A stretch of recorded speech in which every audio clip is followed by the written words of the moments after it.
I still don't get. Okay. Still don't get what? Ron's titles for the shiurim. That's something to ponder. I'm trying to remember if I said something that I don't remember. Wow. Okay, so we're learning the psicha, the lavin. We're up to lav number hey, 5. Okay,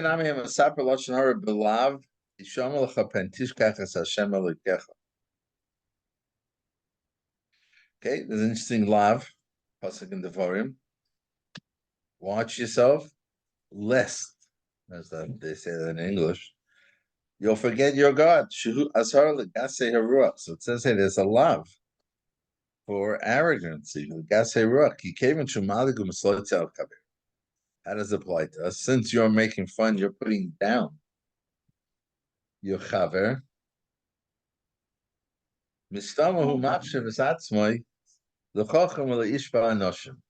So we could assume that you think quite highly of yourself, right? And that's why you're looking down at people. Someone who does not think highly of himself will not put other people down. If you would recognize your own faults, you wouldn't be making fun of somebody else. If you don't mind me, Rabbi Sinas of Levracha B'Seita, Chazal tell us in Gemara and Seita, Shavayna Gava Koshad Moidet, Avera of arrogancy, Kaiva. Very serious, very kosher. Kedisa Sham Shavroza in Afrenir Tchias HaMesim. Okay, that needs explanation. But because of the Avera of Gaiva, when it comes to Tchias HaMesim, your dust isn't re put together. And it's considered someone who serves Avodah Zarah. And the Shekhinah cries upon him. V'nikra toyeva.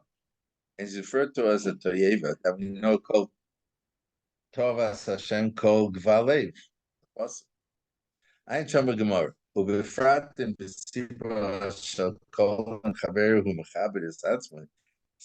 And specifically, more so, if by putting the person down, you're being mischabe b'kolin chavero. That means becoming top honcho. Everyone's enjoying, and you're getting all the attention. And then shekarsum bevadi over loves there, certainly you're transgressing this love. Mavad besides mashikarsu rabbeinu zabruch kotcher mo'ilam haba. The Chazal through their ruach kodesh, I guess they understood it through their ruach kodesh. They cut you off. They cut off that person from Olam Haba. And the Gemara says in Yerushalmi, Chagiga, Hamaskaber B'Kolon Chaveroi, someone who gets covered from the downfall of another person, Ein Lechedik Olam Haba. He doesn't have a portion in Olam Haba. Okay. But Oiva Nami Hamasaper Hamakabel, this is Vav. V'lav V'leisachalu Hashem Koch. Yiso Chilul Hashem. There's no physical desire, no physical pleasure to speak Lashon Horah. A good steak, maybe a good Drafer steak. It might be a taiva to do it. So it's not to Shechil Hashem because I'm doing it because I have a taiva. But here, there's no taiva. There's no reason that Tzara should be able to overcome you based on taiva factor or hanof factor. So therefore, this avera is categorized as a rebellious thing, and you're being perical. I don't have to listen to Hashem. If when I do an avera, that is the difference between a mumma teyoven and a mumma lahachis, right? It's two different ballparks. A mumma teyoven is not being rebellious. Yes, he ate Sahara. It's good. And he's eating it. He's not turning his back on Hashem directly. But a mumma lahachis is someone that even if he so everything's equal. Same steak. He couldn't even choose which one. He wouldn't know which one's the kosher one's the faithful one. But he chooses to eat the tray for one. It's an act of merit, of frikasol. And the same thing here, since there is no time, you can't say I'm a mummalet, I'm doing the very little. So therefore, you consider it a rebellious thing, and that's a chil Hashem. And this is referring even if it's an average Jew, Ubeprat, specifically who is choshev, central person, important person, Shakom Mustaka Maisa, everyone looks at his actions. Certainly, it's tremendous Chal Hashem. He's a center of attention. People are watching him.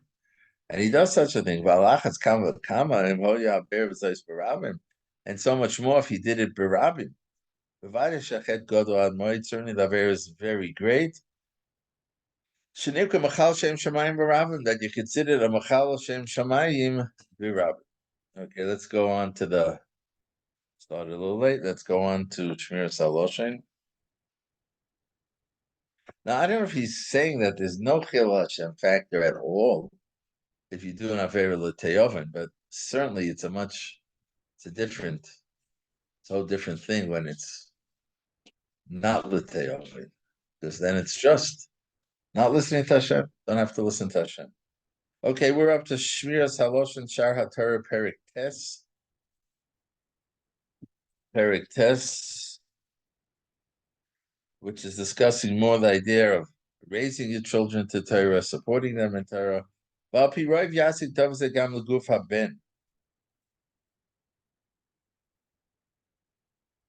He says also, if you raise your son,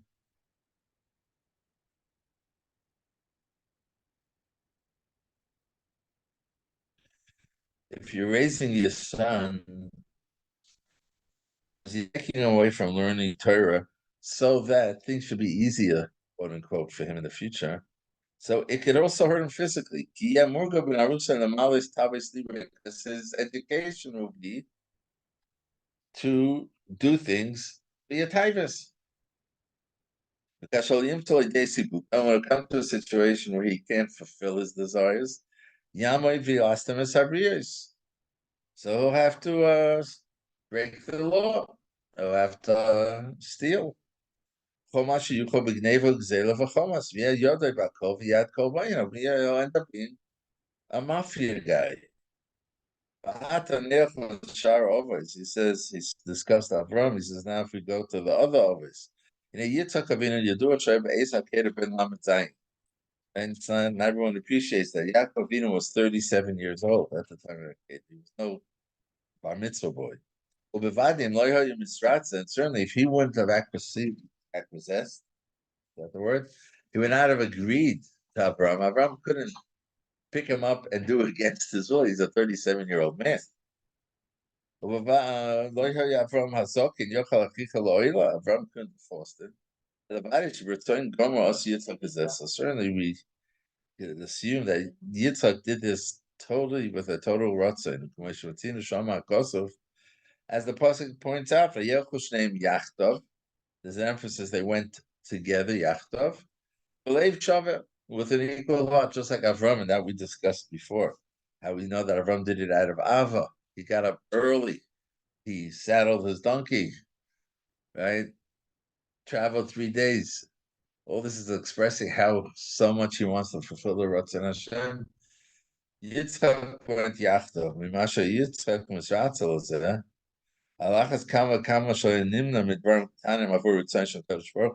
so we could assume that certainly Moshe he would not hold himself from doing little things for Ritzayin Hashem. So if so, us that we always refer to as chus, chus always, all three of them. How much more? How much do we need to go in his footsteps? That there should be nothing that holds us back from Torah and mitzvahs. Okay, we'll stop here.